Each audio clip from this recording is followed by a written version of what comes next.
Everybody find their seats, please. Oh, shoot. Welcome, everybody. This is the Space Coast Transportation and Planning Governing Board meeting. Today is May 14th, 2026. I'm going to call this meeting to order. Please stand for the Pledge of Allegiance. I pledge allegiance to the flag of the United States of America and to the republic for which it stands, one nation, under God, indivisible, with liberty and justice for all. Thank you very much. Ms. Zoe, can you conduct a roll call, please? Okay.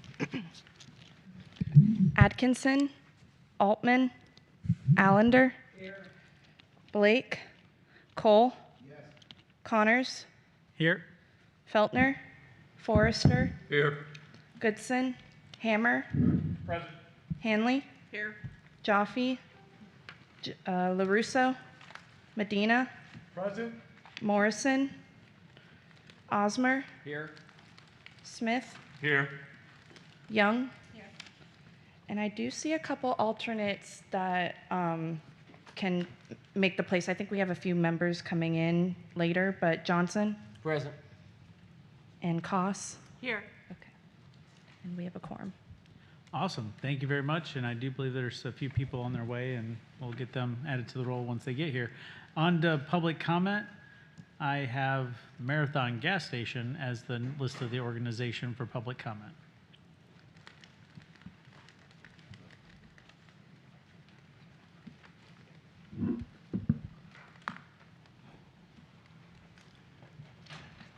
Hello, good afternoon, everyone. My name is Jomo Lucas. As you all may know, I have been trying to best to get a left turn onto Hogg Avenue for the Marathon gas station in Melbourne. And after a lot of requests in time put in, we finally received approval from FDOT to open up access towards the Hogg Avenue. But now I was told that it is going to be covered at my complete expense, and I am seeking for some kind of funding that I could possibly receive for this job to be complete. I have an engineer that I have been working with, and he has given me a ballpark of how much the design for the project will be, and I am willing to cover the entire cost. But I am now in need of funding to go towards the construction aspect of the job. This unfortunate design that is currently in the process is something that should not have happened in the initial construction. Because of the hardship is put it on my business and the 50% of decrease in sales, I am not in a position to afford the construction cost. So I really need all your help to finish this job. Thank you all for your support. Thank you very much, sir. All right, before we move on to the, Andrew, want a little context about that? Have a discussion about that, public comment? so you'd like to open up the floor for discussion? Sure, thank you. Good afternoon, everyone. Joe, as he described, this was something that happened with the mediums that were put in on US 1. We've been in conversation with Georgiana, and as he mentioned, he received a letter saying that he could request a driveway permit. And now I don't know how to move it forward for further discussion. So I just don't want it to just come, make an announcement, and then we don't really, do I need to, the city of Melbourne, do we need to talk about this a little bit more, maybe a sidebar meeting, or any suggestions or guidance? Georgiana, would you like to answer? Yes, I have not seen the letter. The department has not shared that with me. I knew that they were looking at some options so that he could have better access for the business, but I have not seen the letter. I'm not really sure what the remedy is or how much it's going to cost to remedy the design of the project. So it would be good for us to get our hands on a copy of that. All right. Chuck, do you have anything to add from FTOT? No, Your Honor, but I will ask about the letter, see if I can get a copy to the Space Coast TPO. Thank you. All right, thank you very much. Council member? You know, their idea is student safety, and we all are for safety. There's the Vision Zero, but the only problem is when they put the mediums in there, they're cutting off access to the businesses. I have other clients. I know Mr. Not Jaffe. I'm sorry, but I have other clients in that corridor, and they cannot rent, or their businesses have all gone down since having this medium. They cannot rent the properties there, so it's going to be, well, they say, we're going to make it safety corridor. Well, there's going to be nothing there. So we do need to look at that situation, because I have clients in that corridor from University to 192, and they're not able to rent their property. Their businesses have substantially gone down. So yeah, we're going to have safety. Nobody's going to be able to nobody's going to go in and out of there because there's nothing going to be there. It's going to be a desolate area. So we have to look at that. Thank you, Councilmember. Deputy Mayor, did you have something? Yeah, sorry for my tardiness. I want to speak on another item after this, if once this part's concluded. Is it on the agenda? It's not on the agenda. Okay.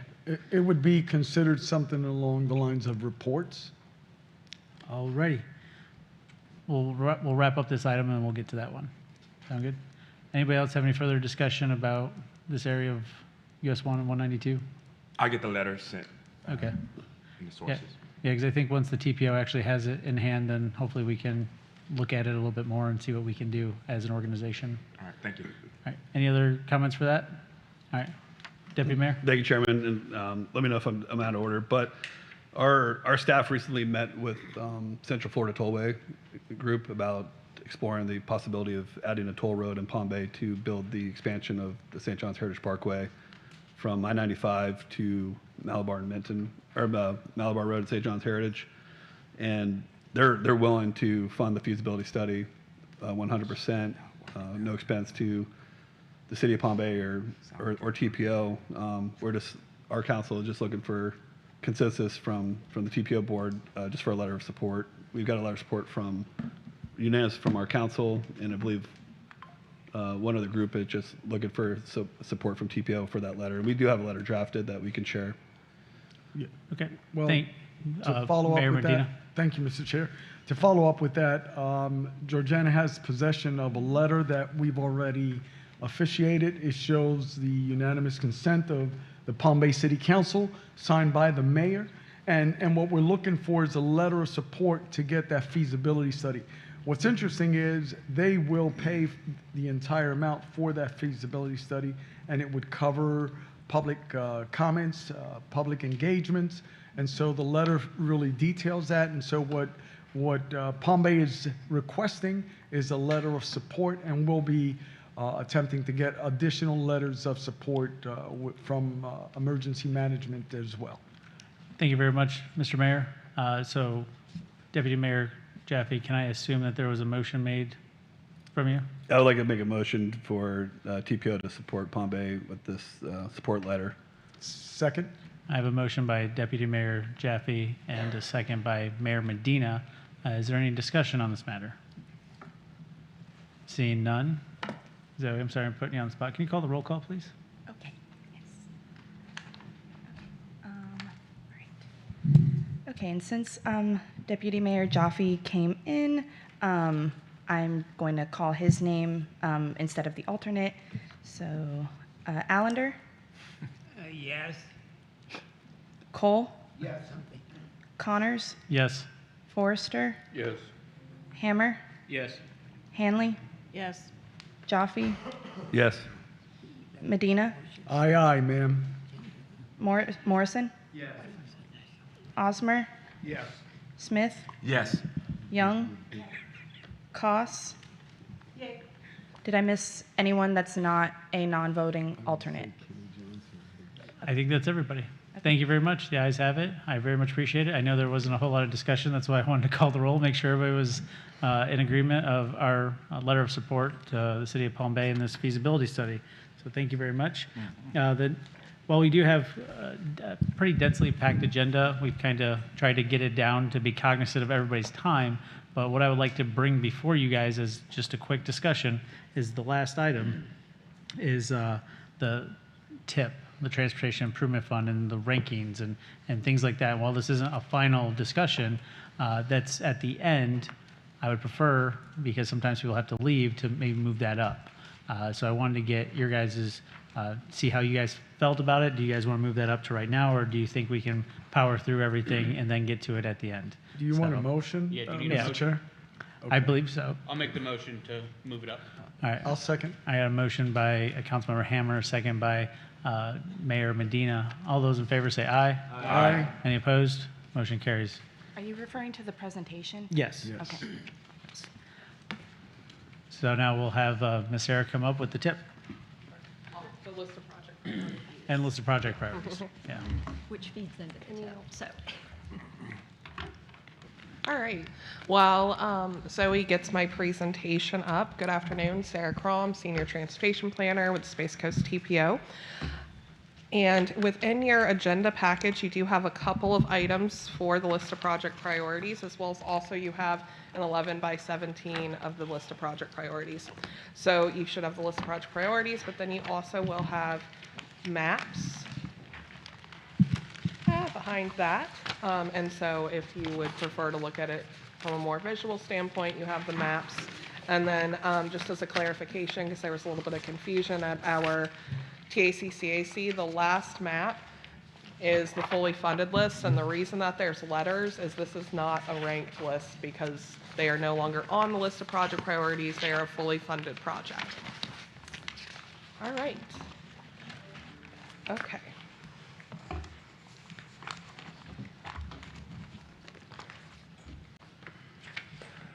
All right, so if you recall back in March, we did present on the procedure that we go through and the methodology to develop our list of project priorities annually. Our list of project priorities is a requirement that we annually adopt in coordination with our local governments as well as FDOT. So today I will be presenting the draft and then we'll go for adoption in July. So I know you all are very familiar with our bridge graphic, but just as a friendly reminder, transportation projects that are pursuing state and federal funds start off in our long-range transportation plan. This is a 25-year horizon plan. Then through our list of project priorities, projects can advance out of the long-range transportation plan onto the list of project priorities, and essentially it serves as a wish list. Once those wishes get fulfilled or projects get funded, they then move into the Transportation Improvement Program, which Georgiana will be presenting later today. The process for the list of project priorities development is we go through a call for projects that provides local governments the opportunity to request projects from the long-range transportation plan be prioritized. Once we have those, we go through the evaluation and ranking, which is currently where we are at right now. We then adopt a list of project priorities and then submit it to FDOT. We then work very closely with FDOT as they review applications. They hold any meetings that they need to vet the projects with the locals, and then we actually start to program money onto the projects. Eventually, the work program is developed and projects are implemented either by the department or via a local agency program or LAP agreement. So what's new this year? Well, we updated the project funding in phases as projects advance or potentially as estimates change annually. We do go through and we try to update and make sure that we're showing the most accurate information. The scores were updated based on the latest state of the system and high injury networks, so the latest congestion and safety concerns. We moved the COCO multimodal station to the grants and appropriations list, and I'll talk a little bit more about that later. We moved several projects to the fully funded list, and then we moved several projects to the candidate list. The candidate list is kind of like a parking lot where we're not wanting to forget about the projects, but they're really not ready to receive funding right now. So that would be Hollywood Boulevard, the Space Coast Trail, and some US 1 sidewalk projects. We added 4 new projects to the grant and appropriations section, and then we had a new transportation system management and operations project submitted. So the projects that were fully funded were the Cape Canaveral Spaceport ITS. This is via state funds. And then Brevard County received a state appropriation for the West Central Avenue Bridge in Merritt Island. We were able to move 2 projects off the fully funded list, which was the Parish Park Trailhead on Max Brewer Bridge. That was a Brevard County Parks and Rec project. And then Melbourne completed a sidewalk along NASA Boulevard. The one project that we had submitted this year was the Lake Washington ITS project. This was submitted by Melbourne. This is looking at expansion of ITS system to include fiber, CCTV, and other upgrades from Wickham Road to US 1. This project, the design is only $150,000, so we're currently working with the City of Melbourne to create a bundle of ITS projects because via FDOT's LAP policy, we cannot fund a project under $250,000. So the following lists are representative of, well, they're the draft list of project priorities, but they're also representative of the long-range transportation plan, which was developed based on your recommendation last May when we went over previous year's list of project priorities. So if you recall, we have our list of project priorities broken up into several sections, and I'm just going to go through each section. Then once I'm done going through the sections, if there's any discussion about any specific projects, we can go there. So the strategic intermodal system, there were no changes on this list, so this stands as it was adopted last year. However, I would like to talk a little bit about the strategic intermodal system. The SIS is Florida's highest priority network of transportation facilities, most important to the state's economy and mobility. The governor and legislature established the SIS in 2003 to focus on the state's limited transportation resources. So this is where the bulk of FDOT's money is going, is to the SIS network. SIS projects are the only projects that are eligible for SIS funding. So none of the other projects on the list can pursue SIS funding. And so that's why we have the separate SIS list. So the projects that are on the SIS list is State Road 401 bridge replacement, the I-95 interchange at Malabar Road, State Road 528, the 2 widenings, and then the PD&E for the widening of I-95 from St. John's Heritage Parkway South to State Road 519. We are hopeful that prior to adopting the list of project priorities, we are going to be able to move project number 2 to the fully funded list.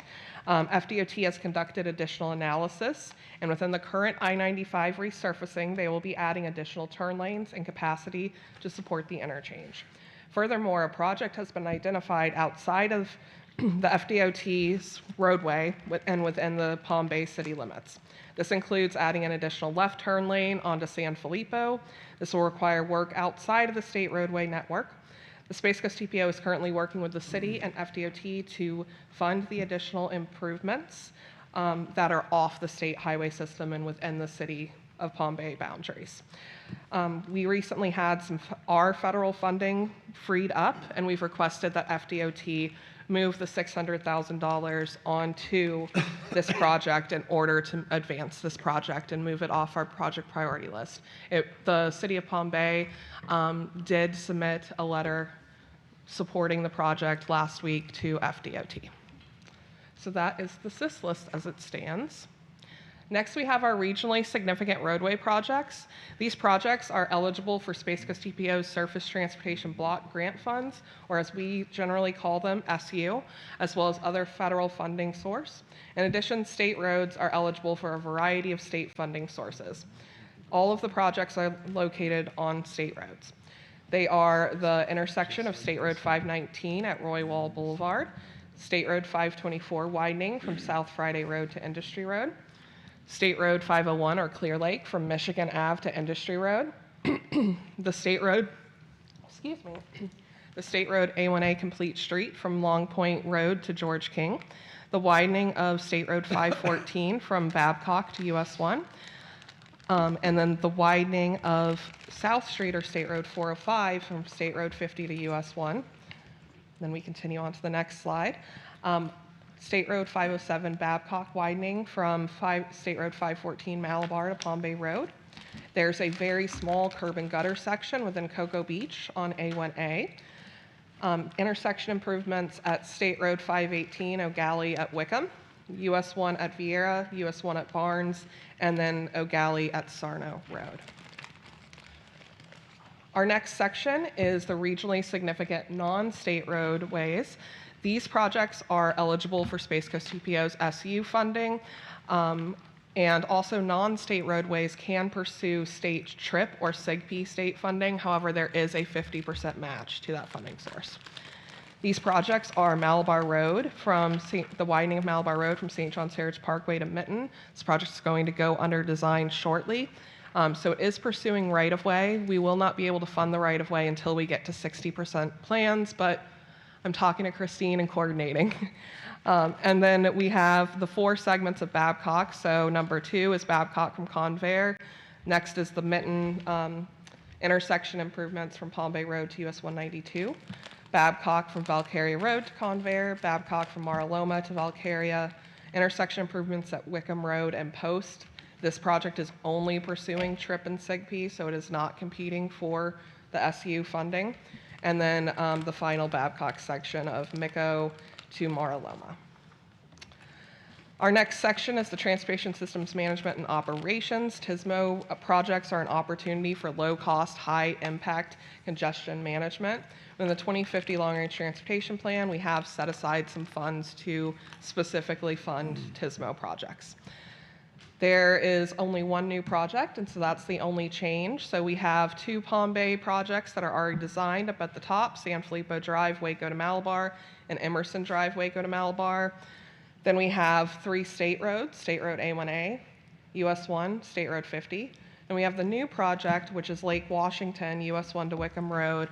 And then some of you might not be aware that we do help fund Brevard County's TSMO operations, as it takes people in the office in the TMC, TOC, well, TOC right now, the TMC is not there yet, but to actually run all this equipment and make it work and get the most out of it.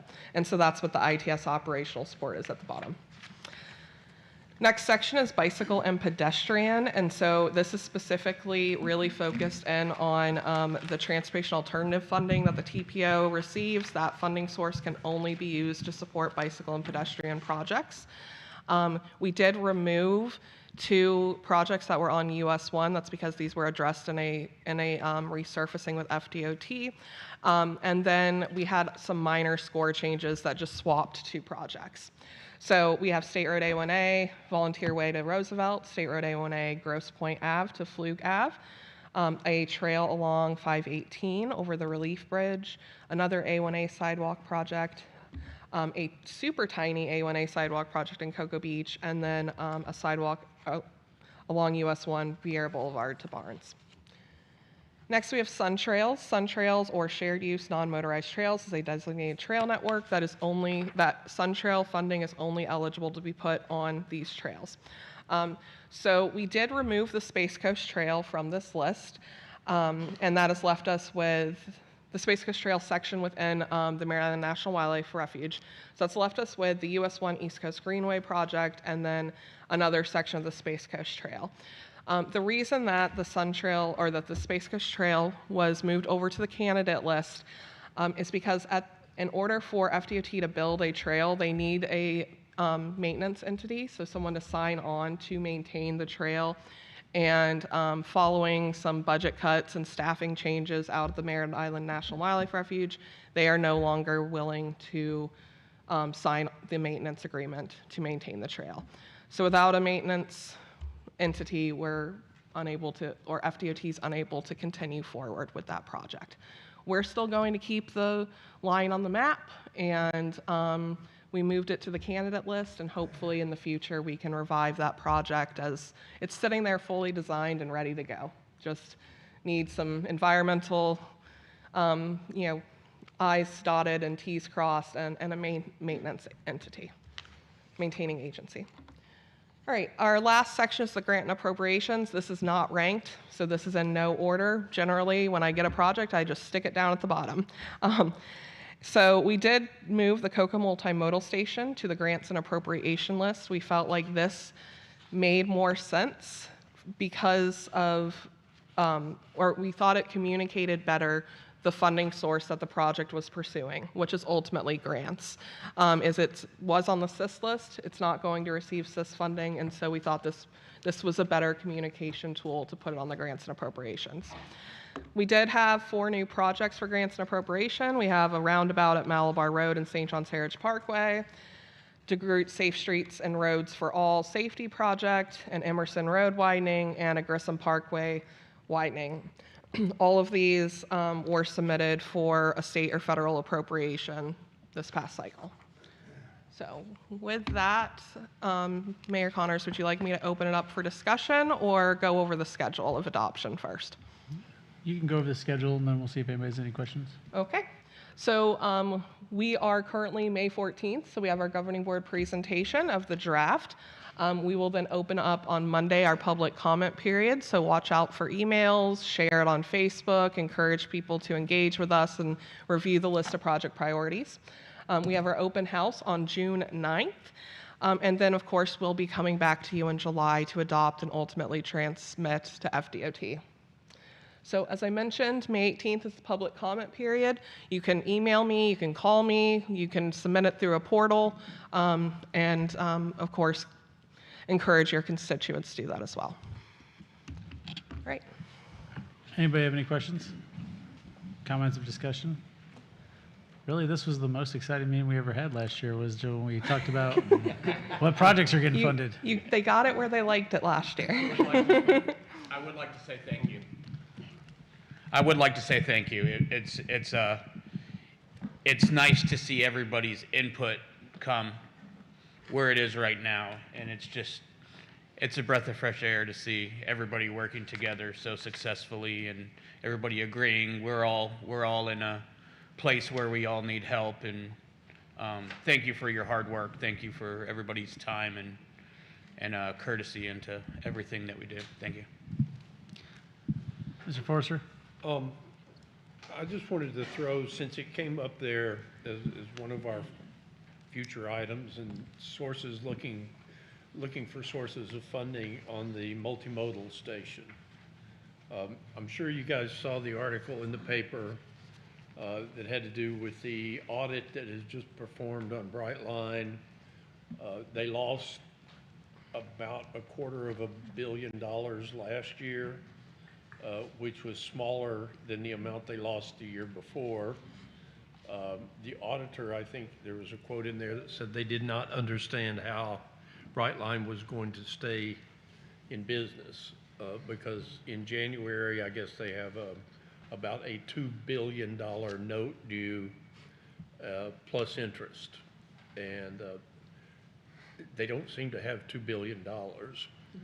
So the other issue, just total aside, is they also led the nation in fatalities per mile on their tracks. So I guess I'm bringing this up for consideration is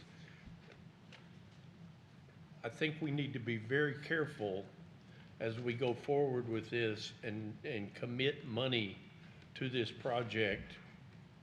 And before we write checks, we need to know that there's going to be somebody there to cash them. And I talked to Georgiana. We have not written any checks. We're still scrounging up the money. But before we start dispensing any of that money, we need to be sure and not buy stock in a company that's getting ready to go bankrupt.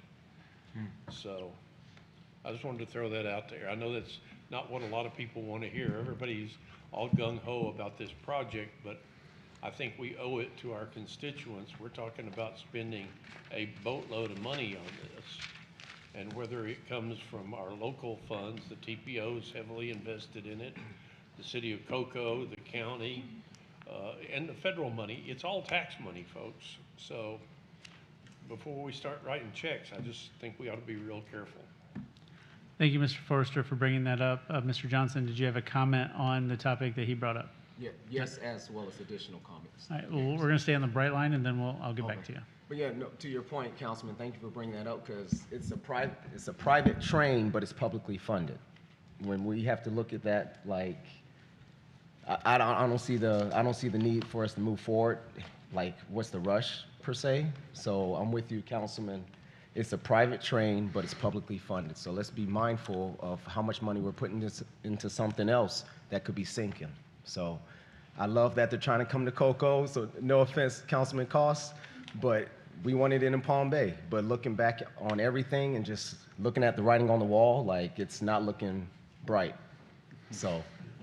If I could, one more comment. Jerry, you'll probably remember this meeting along with a few other people here. We had a representative from Brightline come and talk to us. Has that been 3 years ago, Georgiana? Probably. About that? At least, yeah. And she stood right there at that podium, and I asked her point blank, where's the funding coming from?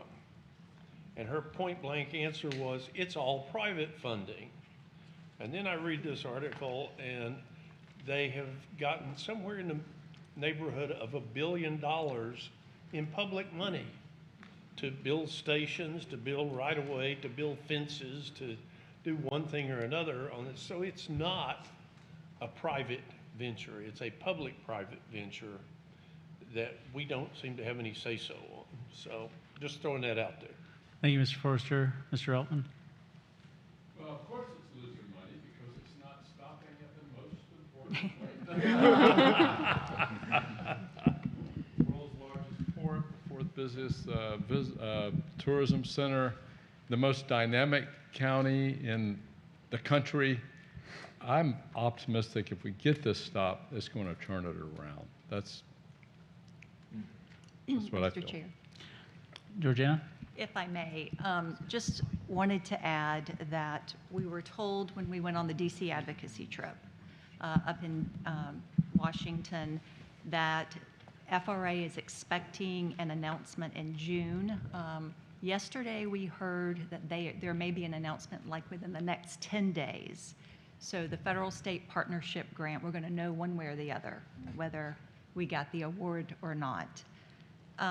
You know, I've talked to our chair and Secretary Tyler. If the city of Cocoa does not receive this grant, the TPO's funding is going to have to be moved because we have to allocate it within the year of expenditure, or you have to have a project that is ready to move forward.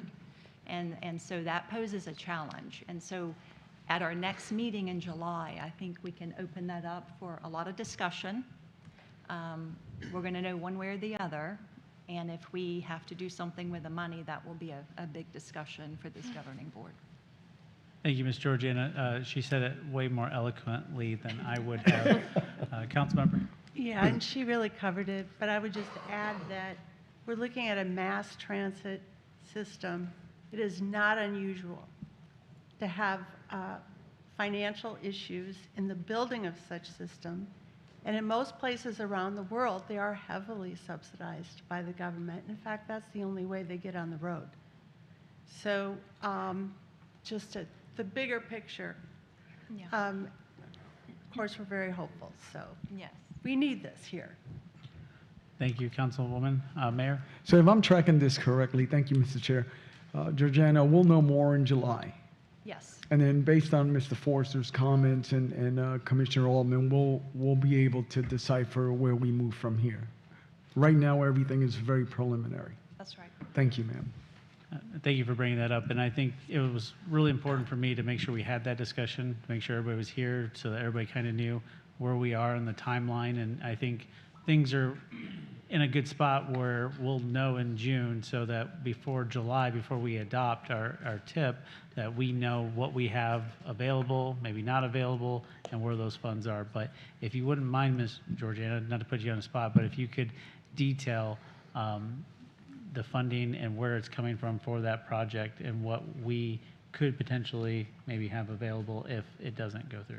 Well, the TPO funding in fiscal year 27, of course, which begins July 1, I believe it's $6.5 million. That sounds right. It's on your list of project priorities. Okay. And in fiscal year 28, so the funding is in 27 and 28. It's 2 years worth of funding. There's 7.5, I believe. So significant amount of money in those 2 years that would be, we would have to look at the priority list. We would be prepared to understand what projects are able to be moved forward, because you need to allocate it within the year you've got the funding. And so it's not every project on the priority list. So we will be prepared with that information to make sure we get the biggest bang for the buck. Brevard County has $5 million, which that's Brevard County's money. The city of Cocoa has $5 million. And there's a $2 million member project from USDOT, which is actually a TIP amendment, which would be then incorporated into the DOT work program, but that's specific for that project. So that is all the funding sources that is on the Cocoa Station right now. If we're not successful, the city's not successful in getting this grant, city may have plans to continue going after it, even without the TPO's funding due to our time constraints. So, you know, it is very preliminary right now, but there is funding that we need to talk about if that happens. Mr. Mayor? So, thank you, Mr. Chair. I just want to recap. Mr. Forster, he mentioned that the representative did come here and say it was all private money. And then by the same token, I wanted, and for the record, I did support this when this came before this body. For the record, I believe in what Commissioner Altman says. Had they stopped here, this may have been a different case. I don't know that, but that leads me to believe that there must have been a feasibility study. And if there wasn't, that feasibility study should have indicated, hey, we need to make a stop in Cocoa or Palm Bay. I would have preferred, for the record, that it be stopped at Palm Bay. I said that publicly. However, I supported it because I think overall it would have enhanced our community, enhanced just about every economic development that we would have within our county. That being said, ma'am, when we discuss this, I just want to be on record as saying Palm Bay is shovel ready for those finances. So thank you. Thank you, Mr. Mayor. Any other comments about this topic? All right, seeing none. And I believe, Mr. Johnson, did you have something not related to? Yes, just one more thing, but it's more geared towards the road widening. Sorry. Thank you, Mayor. It's more geared towards the road widening. When I look at the widening of 95, you look at areas like Jacksonville that are still congested. So one perspective I want this body, this board to look at is not just how to get cars from point A to point B, but how to get people from point A to point B, which to the point Brightline was attempting, but I do want to make a comment. Typically, publicly funded mass transit projects are for the public. You know, you look at other areas. We talked about DC. To get anywhere in DC, you're either walking or you're taking the metro line. So I want us to be open-minded when Terry comes to speak and when others come to speak in regards to public transportation on how we can properly fund that for all of our cities so people can get to and from the port, to and from Orlando Airport, to and from Melbourne Airport, because this is the tourist destination. And when people come here, they don't want to drive. They want to be able to get to and from on as easy as possible. But it's hard to when you have to take Uber everywhere, or you have to rent a vehicle, or because we're not properly funded with our public transportation, you're waiting an hour to get from Palm Bay to Vieira, or even longer. So that's just one thing I wanted to speak on. Let's not just look at road widening. Let's look at how we can get cars off the road and how we can get more people from point A to point B. Thank you, Mr. Johnson. Any other comments regarding Mayor Young? I wanted to say how happy I am. Volume, Can you please. give her her microphone? I wanted to say how happy I am to see this list of funded projects, 17 items long. That is wonderful. So I just wanted to comment on that, and I'm very happy to see the Malabar and 95 exchange finally made it up here. They've been waiting for so long, and that is so treacherous down there. So very glad that that's happening for Palm Bay. But Sarah, didn't you say when we started this conversation that Hollywood had been added to here? So Hollywood has been put on the candidate list, which is basically the project is not ready to pursue funds. The county has taken a step back, and they're trying to evaluate what they feasibly can do to make a difference in the congestion in that area. Right now, just the cost estimates that are coming in on the widening are so outrageous that the county wants to be able to see what they can do feasibly in a shorter period of time. So what I understand is the plan that they had, it would be 3 phases from Palm Bay Road, and then it would go north to Eber, which there's I know they already have a lot of land. They don't have to buy houses or anything there. And then the second phase would be from 192 down to Henry, which they do have quite a bit of property there already. The problem is the part in the middle. They would have to buy that, so I can certainly understand that. But Hollywood has been on this list, I think since the 70s, maybe. This Hollywood has been, it needed it, and now it's just, we only have, well, I should say we, West Melbourne only has 2 north-south bound roads, in Minton and Hollywood. Yeah. And Minton is on the list, but that's not for widening, because they decided it would be better just to make some road improvements. Yeah. But Hollywood is a different story. So as you had mentioned, it only made it to the candidate list, so that can't even be moved up in this conversation. It's only Correct, yes. It's not actually on the list of project priorities this year. All right, so is there anything that we can do on this end to get it on the list of project priorities? Can we do that at this meeting and get it on the list? Pass candidate and onto the list? That was at the request of Brevard County staff. They wanted to take a step back and really dig into the If they back up any further, we're going to fall off the road. They've stepped back for decades. We will touch base with them to see what specific improvements can be added back on, but the widening, it wasn't cost feasible for them to even consider having it on the priority list at this time. Okay, all right, thank you. Well, hopefully we all win the lottery. Maybe that's something we should all do, have our cities buy lottery tickets, but thank you very much, Ms. Sarah. Anybody you. else have any questions? One more. I have a question.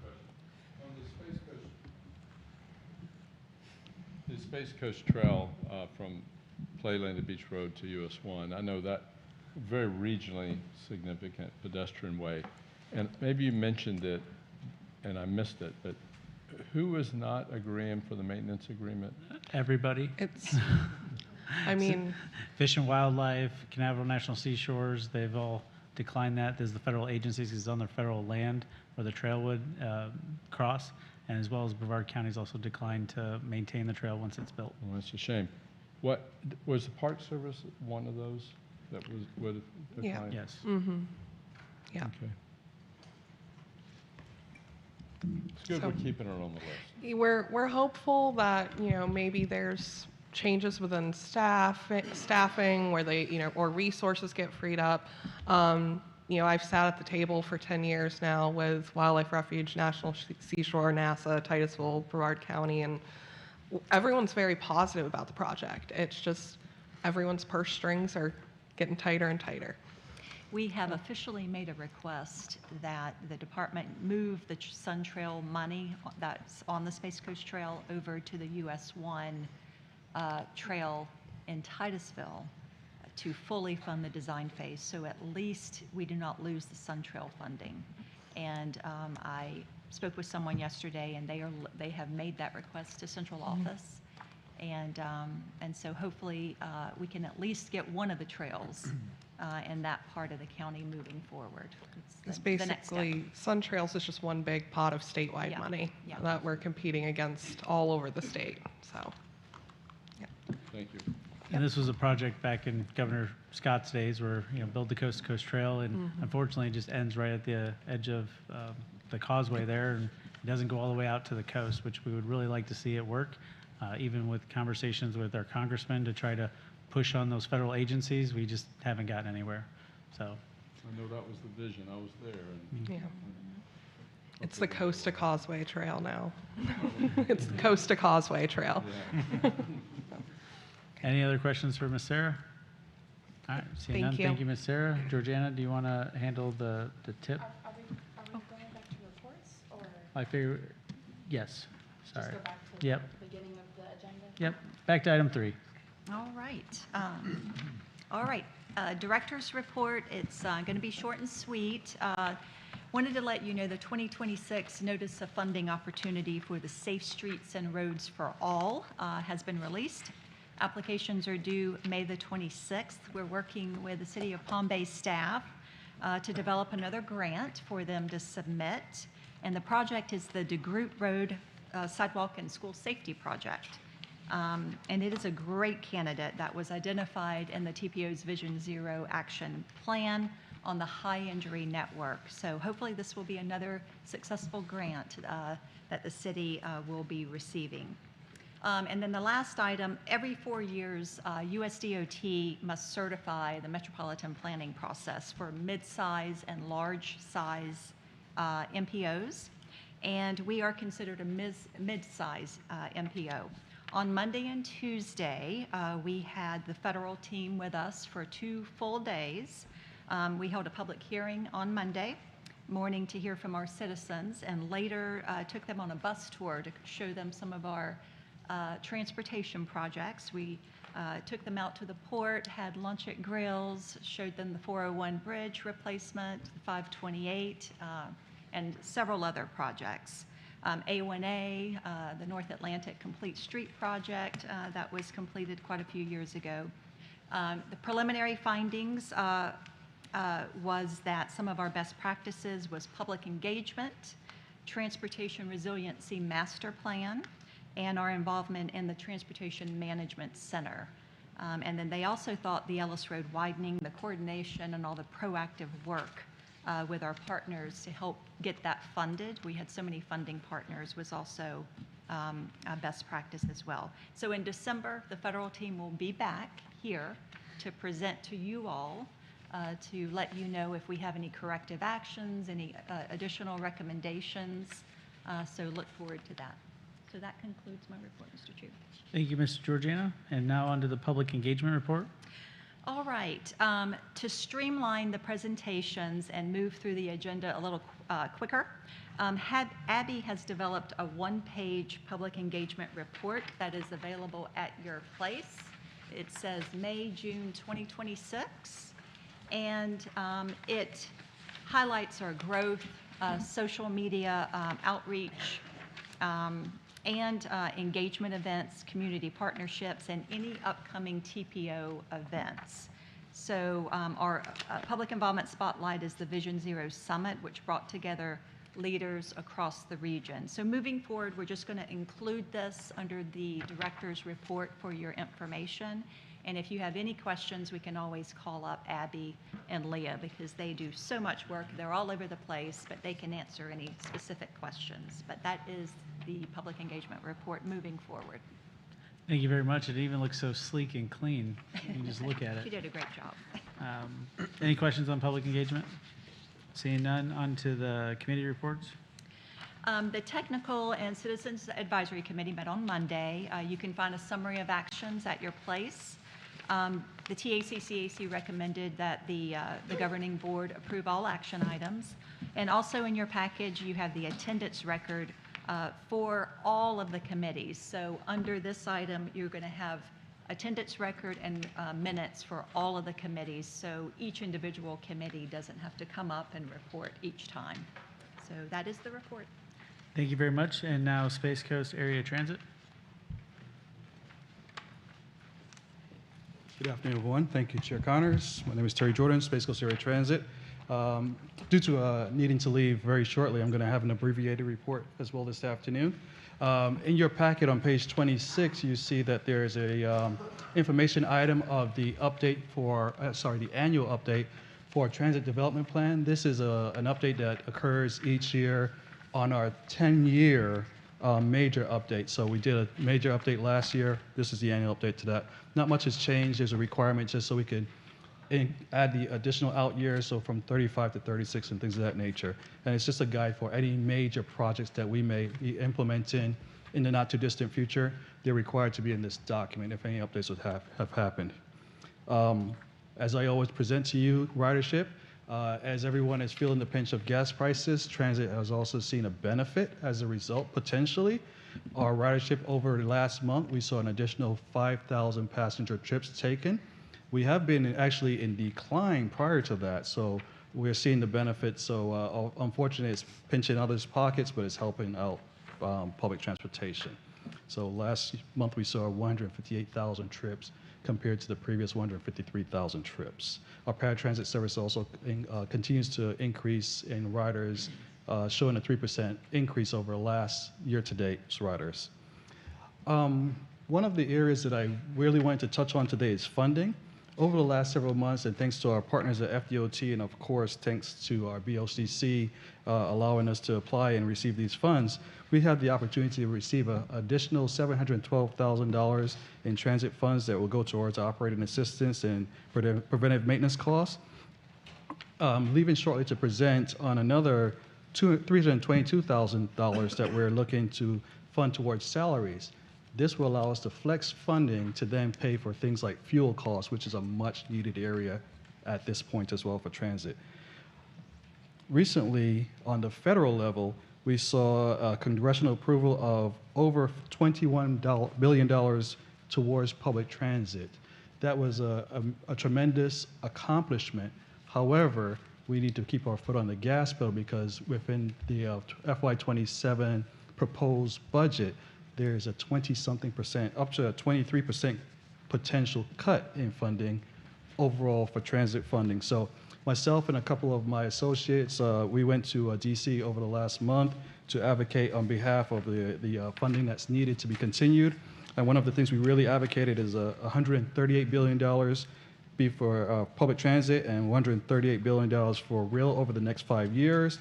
And we also really are pushing for the advocacy of the fully fund the bus and bus facilities grants. This is where we get our money to buy new vehicles and fund our capital projects. So these are areas that both the Florida Public Transportation Association, which I'm the chair of, and the APTA, which is the American Public Transportation Association, collaborate on and go on behalf of all the transit agencies, not only the state, but nationwide, just to speak of the need for public transit. As Councilman Johnson said a moment ago, people want to get to their destination and they need to get there in other opportunities other than a private vehicle.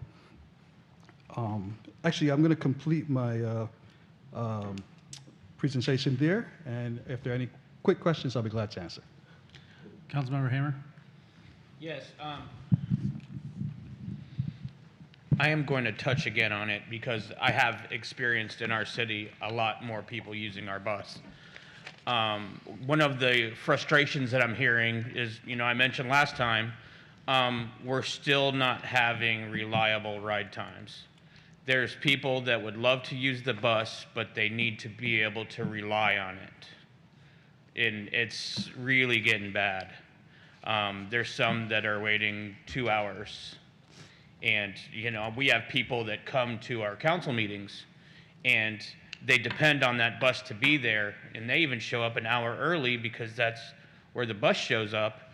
And the one that I get on a regular basis is bus 20 from Hammock Landing is the worst. And I mean, it's, and 22. If you watch 22 in the afternoon after 4, that's usually when the loop gets slipped, is what I'm being told on a regular basis. My other second thing is the safety and the convenience of actually sitting at these stops. What has happened to allowing companies to buy benches? Because a lot of these are just poles in the middle of nowhere. And when somebody's got to wait there an hour, it'd be nice to have a bench. Okay, I'll be glad to answer both of those questions. Actually, I'll be glad to respond to the first and answer the question afterwards. The first part, Councilman, I would implore you to have that or those individuals reach out directly. We have an app, 321transit.com. They can actually put in complaints and concerns and actually even suggestions on that app so it comes directly to us. As far as waiting for 2 hours, I would have to see the specifics on that one. I understand sometimes there's a delay, but it is all due to congestion. We have a route that runs an hour loop, and currently it's because of the congestion that we are unable to make that hour loop. During the middle of the day, it's no problem, but when traffic backs up, of course, everyone else is delayed along with the bus. So we do see that as an issue. We're working toward it, but I once again would ask that you have those individuals that come to the council meetings contact us directly so we can see the concern, respond to the concern, and then also get back with that person. The second question regarding having benches at the bus stops, I'll say the city of Palm Bay has done an excellent job over the last several years in adding benches and shelters within the city limits, along with other municipalities, of course. There was a project, I'm not sure why it stalled, but there was a private bus bench advertiser that approached us and also approached the city to install benches at various stops throughout the city. We were in support of it being transit services. I'm not sure what happened with it when it went to the city, but that's a project where they would install the infrastructure. It's not just putting a bench on the ground. It's creating a pad to make it ADA compliant is a part of the process that has to happen. You just don't plop a bench out because then there's no compliance along with it. So we were requiring that they do that, and they were willing to do that. I just don't know what happened with the advertiser. Every once in a while they pop back up, but I have not seen anything in the last several months, sir. Councilmember Hammer, I can provide you details on the company that does it. As we have gone through that process, we had an agreement from like 1993 that was way outdated. And in fact, the partial of the funds that were generated were actually getting donated to a nonprofit. But now those funds are actually, we're doing a little cost sharing with the city, and they're providing the benches, upgrading, pads, ADA compliance, all that stuff. So If you could send that to me, I'd really appreciate it, sir. Yeah. All right, I'll get that to the TPO and have them send it out to everybody. Mr. Forrester? I was just going to say, I think several years ago, I came to you Yes, sir. and you helped us get a bench put at a particular stop where, not on a busy highway. But the point I'm making is within a month of the county putting that bench in there, this advertising company decided that, oh yeah, they remembered Rockledge, and they started popping benches everywhere to keep the free benches from going in place. So you can use that, if you guys put one in and use it as motivation for this company, that you might find that you get 10 or 12 more put in just to keep us from doing it again. All right. Thank you, sir. Thank you very much. Appreciate it, Mr. Cherry. Thank you, Chair. All right. Now we're on to modal report, air, space, and sea. So, Mr. Newman, you're representing the airport today. Any update, just even real quickly, from the Melbourne Airport? Yes, sir. And you guys have a fancy little handout here for the inline baggage system. Just a short little piece, because I really appreciated Councilman Johnson saying this earlier. While we are looking at making Brevard an easy place to move, whether by car or another means of transportation, obviously we lead the world with space. I also think that we are a gateway internationally and across the country, and I really appreciate the staff that we have at our airport that are helping make that happen. That said, we have an inline baggage system. As you guys know, in general, we have been upgrading our terminal expansion and renovation. We have one of the most beautiful airports in the area, let alone, in my opinion, the country, if you come and visit MLB anytime. But in particular, the inline baggage system, the fancy way of saying how you get your luggage after you got off the plane. It has gotten a whole overhaul. We've had some great work on this throughout the years since 2021, but it is nearing completion here in January 2027. And we have a temporary facility right now that's working. So when you get off the plane, you're really getting an expedited service. But right now we are upgrading it to the most modern technology possible. So not only do we look good, we operate well. So we're doing really great here in Melbourne as well as Brevard when it comes to all of our air travel. Thank you very much, Mr. Newman. Any questions about the airport? All right. Well, in case you guys do not know my next guest, I'm going to introduce Mr. Kevin Daughtry, and I'll let him tell you about the airports that he runs. Because while we do appreciate our friends at MLB, there's other airports in the county. Hi, I'm Kevin Daughtry. I'm the Director of Airports for the Titusville-Cocoa Airport Authority, also known as TICO. I think that's what the kids call us. We own and operate Space Coast Regional Airport, Arthur Dunn Air Park, Merritt Island Airport, and Exploration Spaceport. Majority of our development is at Space Coast Regional Airport in Titusville. Just a quick update here. We just received federal approval for our 3 master plans, and of course Space Florida helped us with our spaceport master plan, so that's all done. So we now have our 20-year depiction charted for us. We're very excited about that. Focusing on horizontal infrastructure, we're just wrapping up our runway 1836 rehab. And then next up is our taxiway Alpha rehab, which supports our primary runway. And then this summer, we're going to have our groundbreaking for our Challenger Avenue extension and Space Coast Innovation Park. It's a new aerospace industrial development that's going to happen on the west side of our airport, so we're very excited about that. Completes my report, Mr. Mayor. Thank you for asking me. Thank you for being here. I just wanted to let you guys know we have a spaceport in Titusville. We can go all the way up. All the way up. Thank you very much. Thank you. And Space.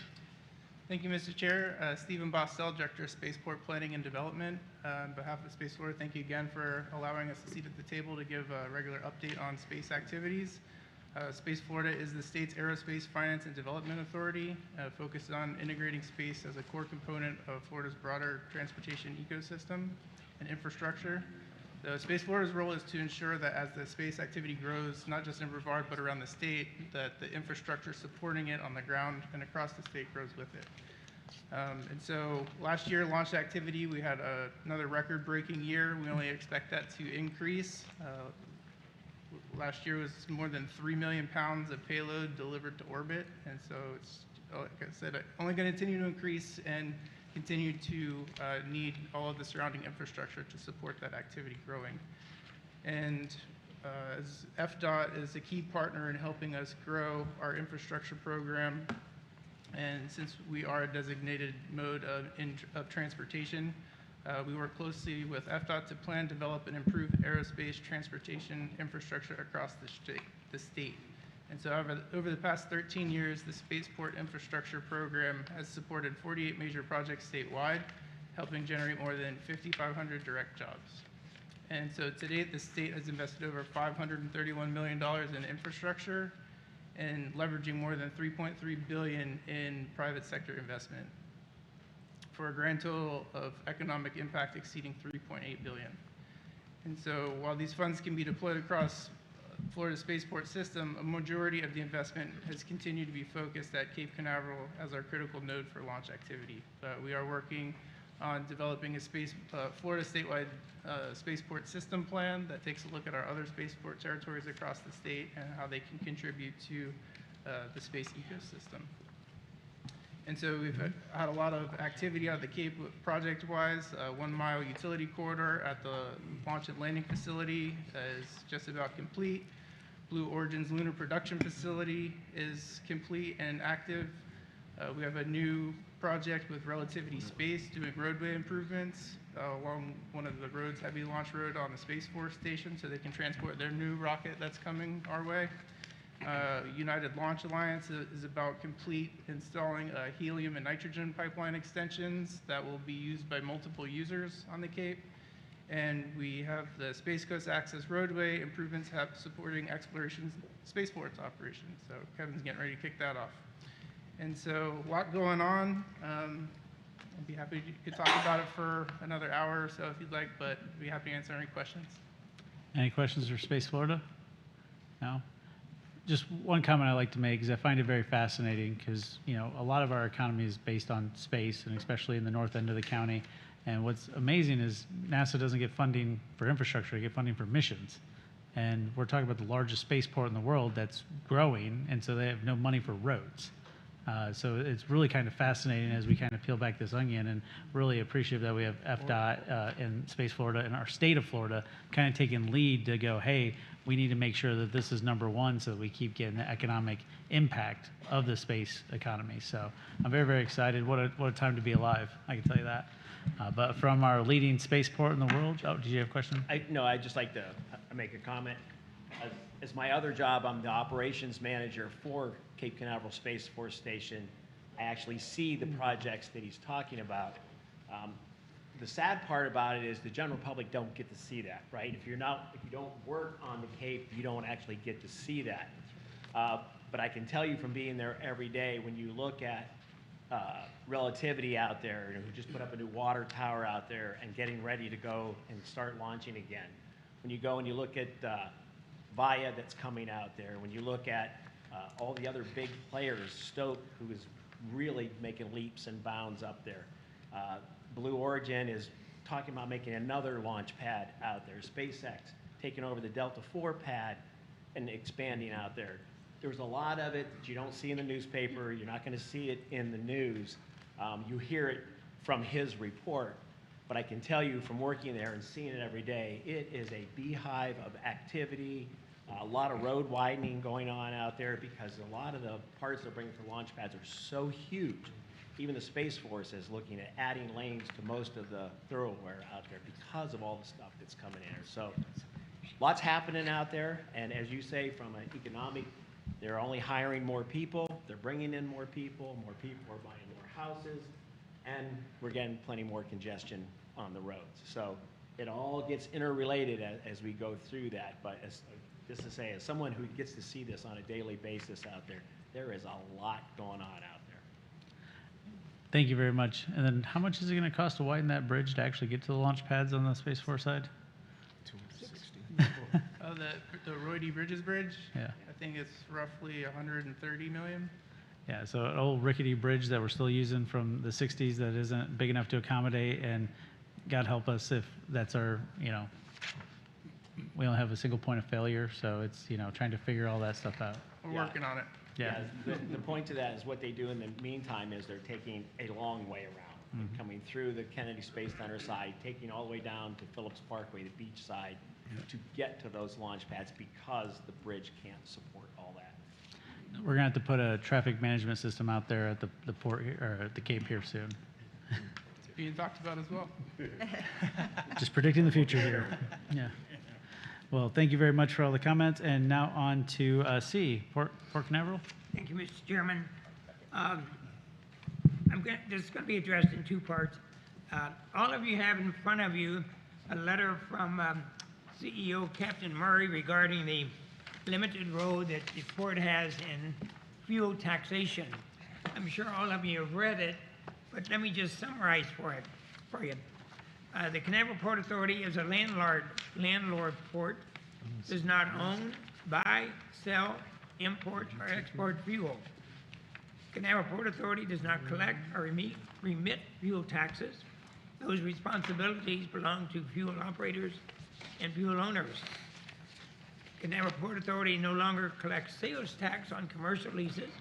That was abolished in October of 25 by the legislature. The Canaveral Port Authority does have the authority to levy real estate tax, but that was eliminated in 1986. So the Canaveral Port Authority no longer levies real estate tax on the real estate within the district. It's certainly, Port Canaveral is operated by the revenues it has produced. Statistically, the port affects maybe 22,700 jobs in Central Florida, has wages generated of 1.1 billion. Annual sales and local tax revenues, 102.5 million. 6.1 billion statewide impact, producing, supporting over 42,000 jobs. And now I'd like to have Tom Self with the staff give an update on the projects that we've got going at the #1 port in the world, to know that we're growing and growing and growing. And we appreciate all of your support. Thank you, sir, and thank you, Chairman. On behalf of the Canaveral Port Authority, I have a few operational updates and capital project updates I'd like to share with you.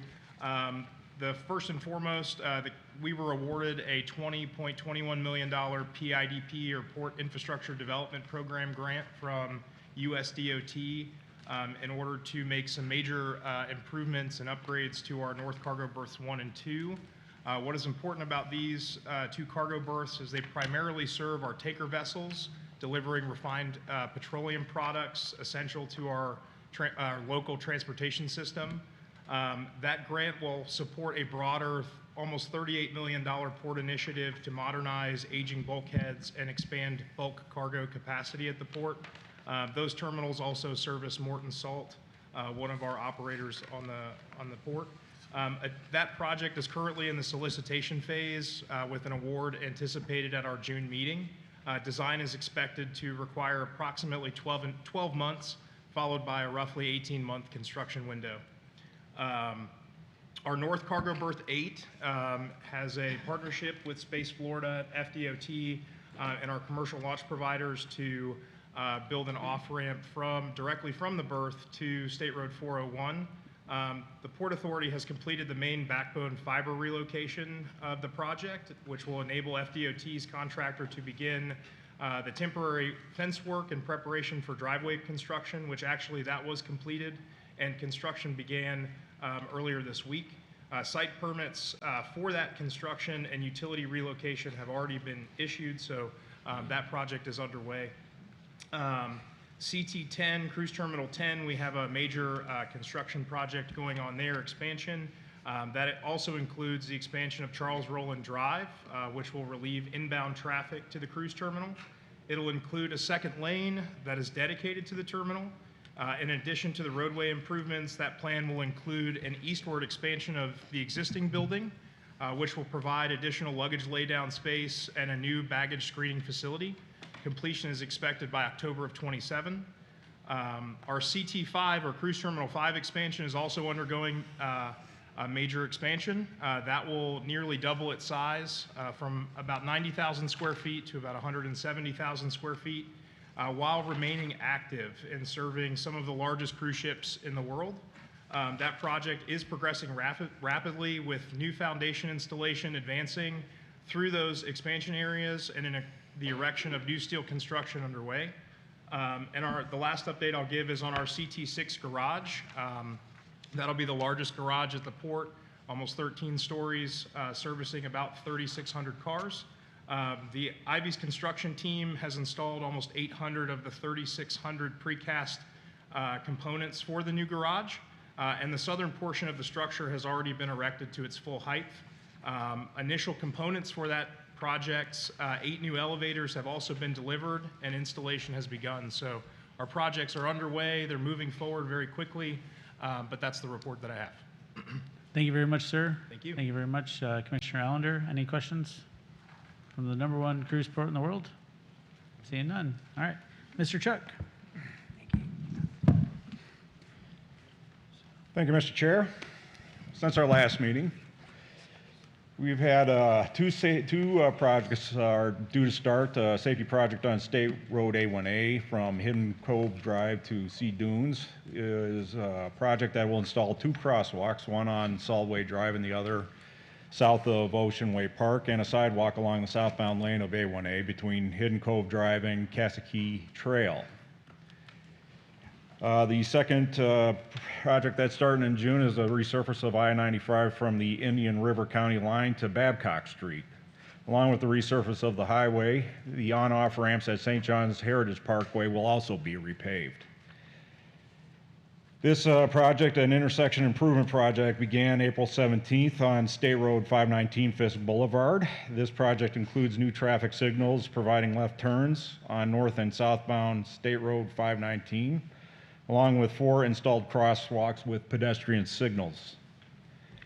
And this safety project also started April 17th on State Road 519 from Barbara Jenkins Street to West King Street, which involves reducing the speed limit to 35 miles an hour, extending the northbound right turn lane beyond Stone Street, constructing a shared use path to accommodate bicyclists and pedestrians, and installing a concrete traffic separator between the north and southbound lanes. Additionally, a rectangular rapid flashing beacon mid-block crossing will also be installed just north of Barbara Jenkins Street. Brightline, since April 13th and going on to July 3rd, funded by a RAISE grant, has been managing a railroad crossing safety project involving the installation of delineators and raised pavement markings.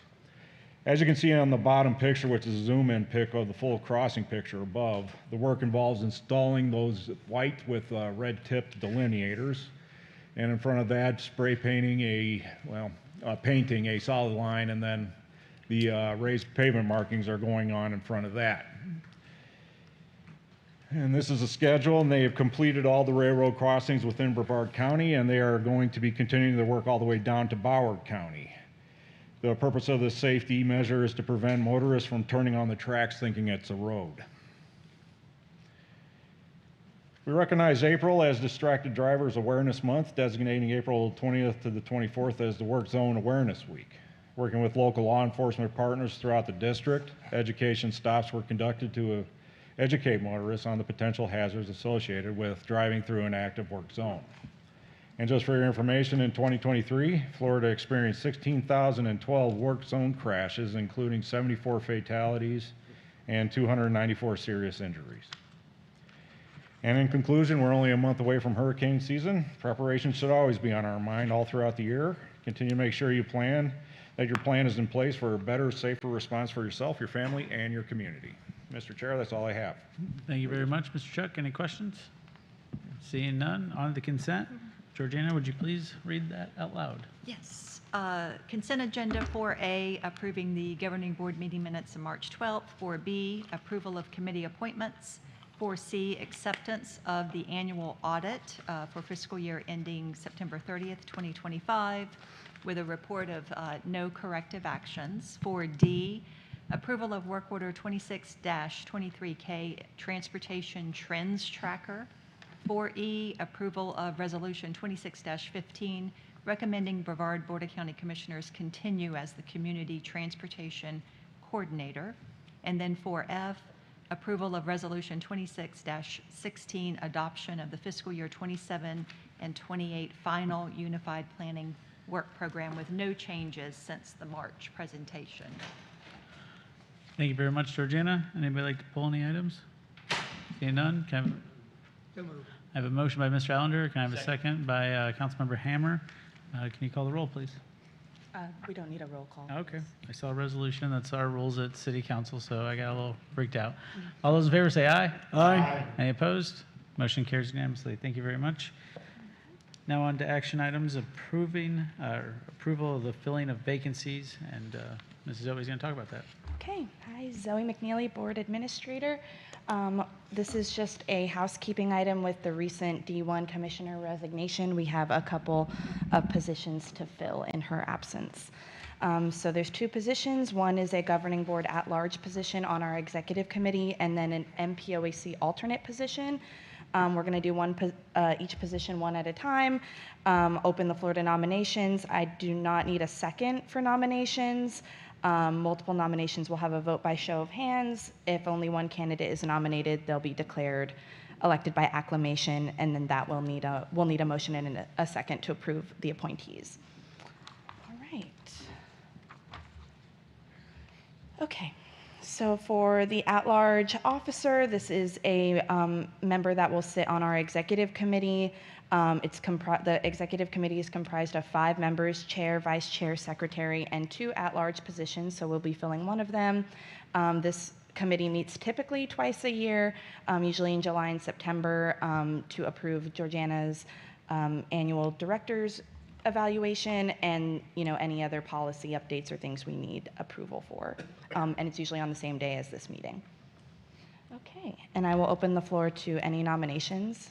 Yeah. I nominate Mimi Hanley. Okay. Any other nominations? I'd like to nominate Councilman Hammer. Hammer. Okay. Any other nominations? Okay, so we'll go ahead and do a vote, and this is just going to be the voting members present, so Koss and Newman, your alternates, but you can vote today. We'll do a show of hands, so we'll start with Mimi Hanley. Raise your hands high, please, to vote. Okay. I have 3, and Councilman Hammer, raise your hands high. So yeah, that is a majority. So Councilman Hammer is has been approved. May I get a motion to, or Chair Connors, may I ask for a motion to approve? Can we have a motion to approve? So move. All right. I have a motion by Mayor Medina, a second by Vice Mayor Cole. All those in favor say aye. Aye. Any opposed? Motion carries. Thank you very much. Okay, thank you. Okay, next we'll do our MPOAC. This is the alternate. Mayor Young is the main member, so if she cannot attend for any reason, we'll reach out to the alternate to attend in her place. There are typically 4 meetings a year. I believe there's already been 2 so far this year, so only 2 left for the rest, and it's in Orlando. Okay, I will open the floor to nominations. I nominate Mayor Connors. Thank you. It makes sense. I get it. Any other nominations? Okay, then he will be declared elected by acclamation. Chair Connors, may I have a motion and a second? Can I have a motion to approve? So move. All right. I think that was Who's- Mayor Medina. Can I have a second by Vice Current- Mayor Cole? Yeah. All those in favor say aye. Aye. Any opposed? Motion carries. Just Thank for you the, very- was that Medina first or Cole first? Medina first. Medina first. I heard his voice louder, so. Okay. he gets it. Okay, so just to recap, we will have Councilman Hammer. You are now on our executive committee, and you'll get contact information or meeting information from me. And then where did Connors is over here. So Connors, yeah, you'll be the alternate, and I'll just reach out to you if needed. Thank you very much, Ms. Zoe. Very much appreciate it. All right, now we're on to item 5B. All right, this is a housekeeping item as well. FDOT requested an amendment to our currently adopted fiscal year 26 through 30 Transportation Improvement Program to bring it into alignment with the DOT work program. And so this is, Zoe, if you could, sorry, no worries. This is a federal member project for FRA funds, the Federal Railroad Administration, that has been earmarked for the Cocoa Multimodal Station. $2 million in fiscal year 26 to be used for the upcoming construction phase. The city of Cocoa worked with Congressman Posey originally, but the funding finally came through Congressman Herodopoulos, and it is now in the DOT work program. And of course, this funding was included as part of the match for the federal state partnership grant. So we knew that it was available, but it has now showed up in the DOT work program. So we are asking for approval of resolution 26-17 fiscal year 26 through 30 TIP amendment number 4. Can I have a motion to approve? Second. I have a motion by, I know, I just got to have a motion. We'll do that. I have a motion by the councilwoman from Cocoa. I have a second by Vice Mayor Cole. Discussion on this item? Seeing none. Zoe? You said that was Koss and Cole? Yes. Okay. Okay. All right. Altman? Yes. Allender? Yes. Cole? Yes. Connors? Yes. Forrester? Yes. Hammer? Yes. Hanley? Jaffe? Yes. Medina? Aye. Morrison? Yes. Osmer? Yes. Smith? Yes. Young? Yes. Koss? Newman? Aye. Did I miss any other voting members? No. Okay. You're Yeah. good. Resolution approved. Thank you very much. Now on to item 5C. Do we need to talk about anything, or you just want me to jump into it? Okay, sounds good. All right, everybody hear me all right? Good afternoon, everyone. I'm Travis Hills of Kittleson, and I'm here to present the scope of work, very high level, for funding the future gas tax analysis. So this is kind of a follow-up from our February presentation and some of the goals that you all have as a board. So I will go through this fairly quickly. There's quite a bit of content on each of these slides. I'll kind of pare it down just so we can get through it. If y'all have any questions, we can open it up at the end. The goals of this analysis is to determine how much gas tax revenue is being left on the table. That's really kind of the main point. That was a lot of the discussion that we had back in February. And so the scope of this work order will accomplish that first goal first and foremost. We'll also pare that down to figure out how much potential revenue would be paid by Brevard County residents versus non-residents. So I'll explain kind of how we're going to get to that point.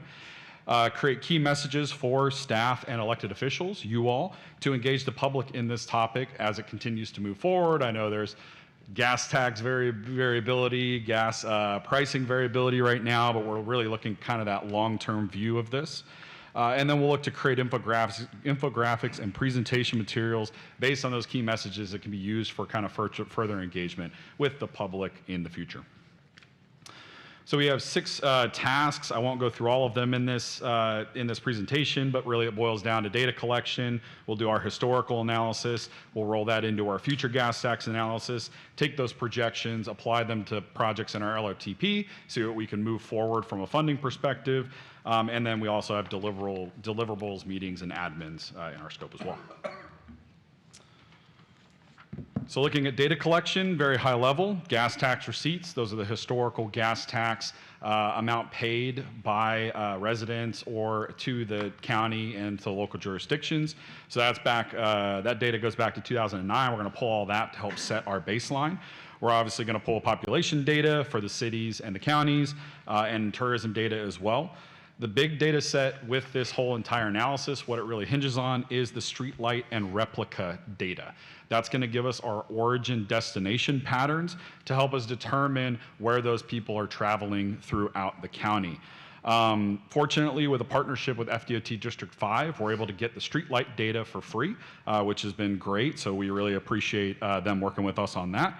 And then Kittleson has a replica data subscription, and so we're able to get that data for free. So leveraging a lot of existing data sources and subscriptions to help save the TPO and you all a little bit of money on the work order.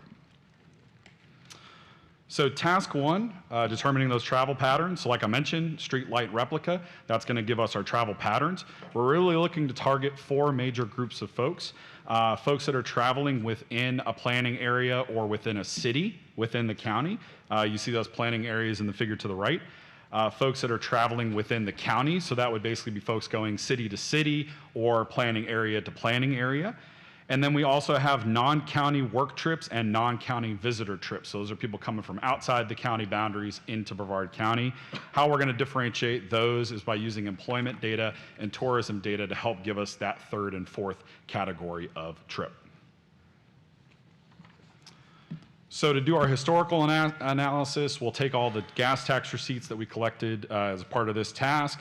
We'll analyze them based on our origin destination trip patterns. That'll really be the baseline for our future comparison. You got to look back to look forward. And we are going to look at 2 different time periods. So we're going to look at pre-COVID 2016 to 2019, and then what I'm calling post-COVID 2022 to 2025. We want to take out those couple years of COVID right in the middle to help kind of iron out any variability that we would have seen in gas tax fluctuations or gas revenue fluctuations during that time period. And then for our future gas tax analysis in task 2, we'll project out to 2055 for a couple different forecasting scenarios. The first being our current baseline, which is the gas taxes that we're levying today. What are those going to generate from a revenue perspective out to 2055? And then we'll look at 2 additional scenarios. One, if you all leverage the maximum gas tax available, and then kind of somewhere in between. So we can interpolate to see, okay, if we only levied 1 cent or 3 cents, how would that impact our future revenue projections? We'll apply all those to our OD factors, and then we'll able to get that distribution for those 4 different trip types that I mentioned before. And that'll help kind of drill down to how much will a resident in, let's say, Palm Bay or Titusville be paying if we were to levy additional gas taxes. That's really kind of the big goal, the big key takeaway that we're trying to get to. I mentioned our 3rd task is to review those future projects. So looking at the LRTP, both in the cost feasible plan and the needs list, looking at that future revenue and seeing if there's any projects we could move up. Really, we're looking into those kind of out years to look to accelerate those into earlier time bands. Maybe there's an opportunity to bring something in the first 5 years into a current year, like a tip, but that'll be something that we'll have to figure out as we get into this analysis. And then the last couple tasks are just the deliverables. Really the biggest key takeaway here, creating those infographics, presentation materials to allow the TPO staff and you all to go engage the public as you all see fit. We also have some meetings. We have some we'll have some meetings available to come meet with folks individually if they want to talk about the results in more detail. We'll obviously come back to the TPO, TAC, CAC, and the board. I think we're coming back 2 times throughout this process to give you all briefings. I think one's going to be in the fall as kind of a preliminary round of results, and then we'll come back early next year. I know we got some elections in the fall, so we'll come back with folks that may be new to the board, and I think we're going to kind of do an overview presentation of funding from February, and then this analysis as well to kind of get everybody on the same page. So with that, any questions? Mr. Smith? Thank you. So yeah, we were having a sidebar conversation at a previous meeting. We talked about, let's not forget about the electric vehicles, right? So I don't know if it's a part of that analysis, but as more and more vehicles are purchased, then that gas revenue goes down. But what are we going to do to capture anything from the electric vehicles? That is not a part of our analysis because that is a more legislative type. I don't know what I would call Just, that. thought for right now. I don't think we're at that point, but Yeah. something to think about. Yep. Well, and I think that's something that we can all discuss when we talk about our legislative priorities. While we don't, as a board, have legislative priorities, I think having that discussion and taking a unified message to Tallahassee makes a lot of sense.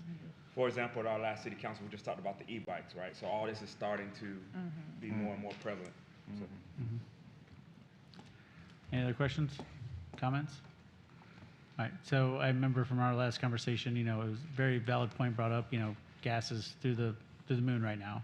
So obviously, I don't think anybody's jumping at doing this, but we also don't have the data to determine what is there, what is not there, how many is non-residents, because I think we can all agree, our residents would love to tax a tourist. That's what they say all the time, right? Let's tax a tourist. Well, what is a vehicle to do that? So at least having the data to have an appropriate conversation, I think makes a lot of sense. The reason it's coming back before the board, because during our conversation, we said, there should be some money set aside that the TPO has to fund the study. It's going to cost a little bit more than we initially anticipated, so we're bringing it before a board vote so that we can, all be on the same page of whether we want to move forward with this feasibility study. Any questions? Commissioner? I thought it might be a good time to. This probably is not the scope of the study, but I thought it might be a good time to ask the question. I know there's reporting that the feds may waive the 18-cent federal gas tax. Some congressmen have wanting to do away with it. Like, I don't know how we build roads if they do that, but what would be the impact on our region if that happens? Would you know? Well, I guess my first, so in relation to what we're looking to do here, we're looking at 8 years of historical data. And so like I mentioned, the current blip, I'd call it a blip. It will seem like a blip, hopefully, once we get out of it and things stabilize.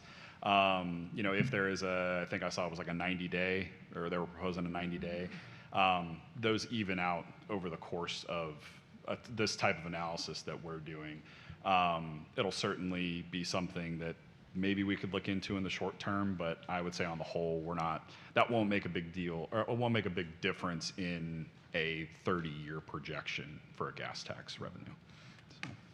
So, I think over the next 20 years, and don't quote me on this, it's what, 600 or 700 million that we expect from the federal government in terms of funding for our county? So significant. Right. For sure. All righty. Can I have a motion to approve? So moved. I have a motion by Mayor Osmer. Can I have a second? Second. Second by Commissioner Altman. Even though I saw Jerry put his hand up, I heard him. All right. All those in favor say aye. Aye. Any opposed? Motion carries. Thank you very much. Appreciate you being here. And now we're on to D, 5D.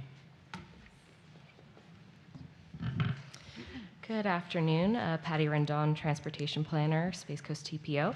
Before I give a quick overview of the annual update to the Transportation Disadvantage Service Plan, also referred to as the TDSP, I wanted to briefly explain how the overall transportation disadvantage system works in Florida, and specifically in Brevard County.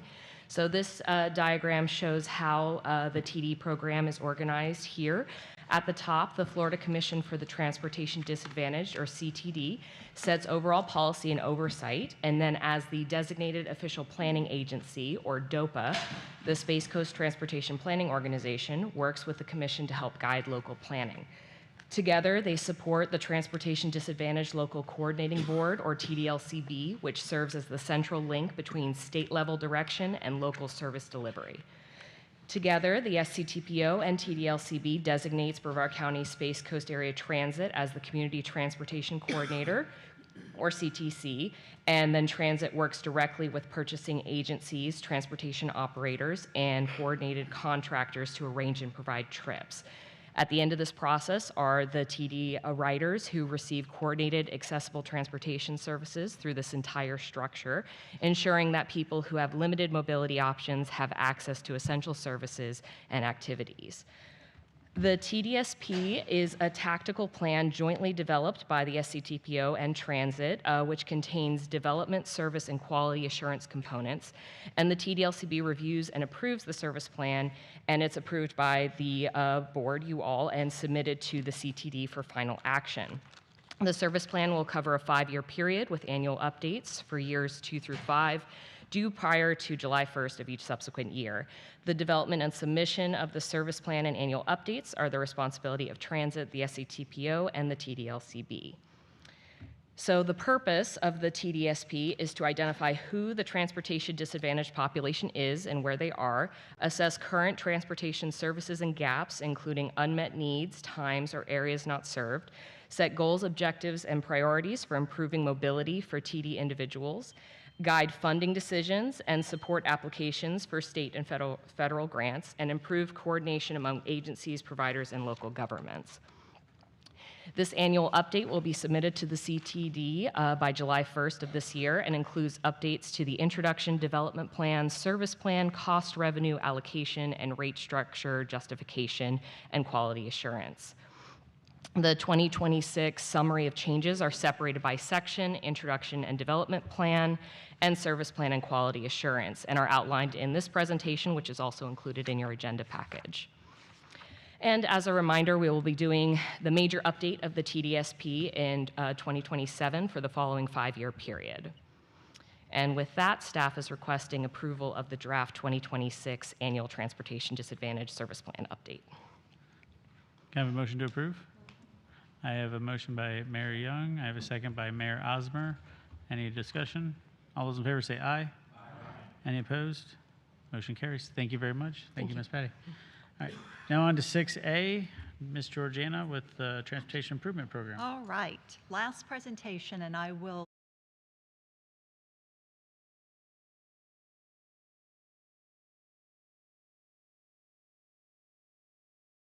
Transportation Improvement Program, so you're adding the new 5th year. And the new TIP goes into effect October 1st of 2026, so it's the federal fiscal year. This is our planning bridge, which you all have seen hundreds of times, but it just shows the relationship of all of these work products. And this is just the development process and the schedule. The draft TIP, which there is the project listing in your agenda package, includes 110 projects, approximately $1.2 billion, which is a lot of funding coming into Brevard County for economic development, safety, and so this is great for Brevard County. There are lots of different types of projects in the TIP, and there's lots of different transportation modes. So I'll highlight a few. The largest, of course, is the seaport and the spaceport. There are over $645 million in the work program for 4 spaceport capacity projects. 40% of that funding is private. And so when you look in the TIP, you see the fund code LF, which stands for local funds. That is private funding. That is a very strategic use of state funding because you're leveraging it for that match. There's only 2 seaport capacity projects, and that totals roughly around a little over $25 million. So clearly, the lion's share of the funding is going to the spaceport program. Aviation, $60 million. And the second largest funding category is maintenance at over $234 million for preservation of the system. And then highway capacity is only at $76.6 million. So again, we are quintimodal, a lot of different modes and a lot of type of projects here. As far as our priority projects, I just want to say, you know, we've had several lean years, so moving our priority projects forward has not been that good. One, they cost a lot of money, but there are some new projects in the TIP that I do want to point out. There are a few new technology and safety projects. For instance, the 405 NASA Causeway and Space Commerce Way ITS project is a new one that's been funded for construction. This is another component of the infra grant. When Space Florida applied for the bridge replacement of the NASA Causeway, this is the second component to install that ITS. There is also other projects, I-95 ITS surveillance system for wrong-way driving, guardrail, and then new traffic signals at Valcaria Road and First Street. There are a few new resurfacing projects. 3 of them are in Titusville, major project on US 1, South Street, and Columbia Boulevard.